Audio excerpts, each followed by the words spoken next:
ఇవాళ దళితుల గురించి మాట్లాడుతూ ఉన్నాడు అంటే నిజంగా ఇది మన కర్మ అని అనుకోవాలా. ఇదే ముఖ్యమంత్రి గారు నేను చెప్తా ఉన్నా, 100 సంవత్సరాల కిందట నేర్చుకోయే ముఖ్యమంత్రి 100 సంవత్సరాల కిందట నీకు నేర్పించారు. గురిజాడ అప్పారావు గారు అన్నారు, ఎంచి చూడగా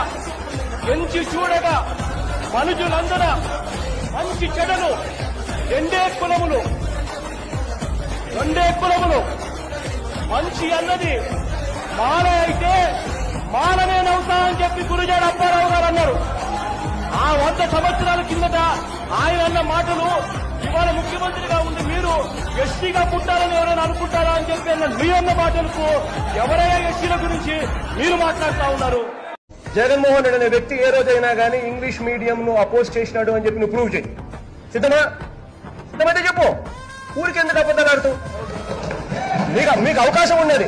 మీరు 5 ఏళ్ళు ముఖ్యమంత్రిగా ఉన్నారు. మీకు 5 ఏళ్ళు మీరు ముఖ్యమంత్రిగా ఉన్నప్పుడు మీకు ఇంగ్లీష్ మీడియం ని ఎన్ఫోర్స్ చేసి మొత్తం 45,000 స్కూల్ గవర్నమెంట్ స్కూళ్లలో మొత్తం ఇంగ్లీష్ మీడియం తీసుకొచ్చి మొత్తం స్కూల్స్ ను మార్చే సువర్ణ అవకాశం మీ చేతిలో ఉన్నప్పుడు మీరు చేయలేకపోయారు. మీరు చేసింది ఏంటి?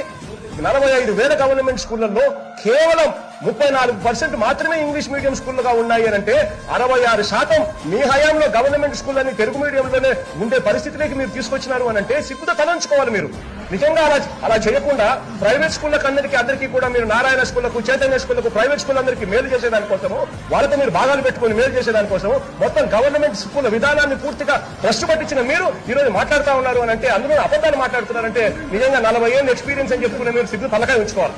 43,000 కోట్లని మీరు అంటున్నారు కదా, దాంట్లో 10 పైసలు భాగం మీరు ఇస్తారేమో చెప్పండి. నా ఆస్తిని ఆడ గవర్నమెంట్ సంతకాలు పెట్టారు. రెడీనా? ఇదే చంద్రబాబు నాయుడు గారిని అడుగుతా ఉన్నా నేను.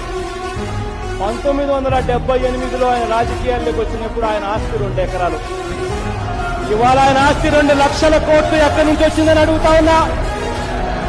ఆయన మీద ఆరోపణలు కోర్టుల్లో కేసేస్తే కేసుల నుంచి విచారణ జరగకుండా తప్పించుకునే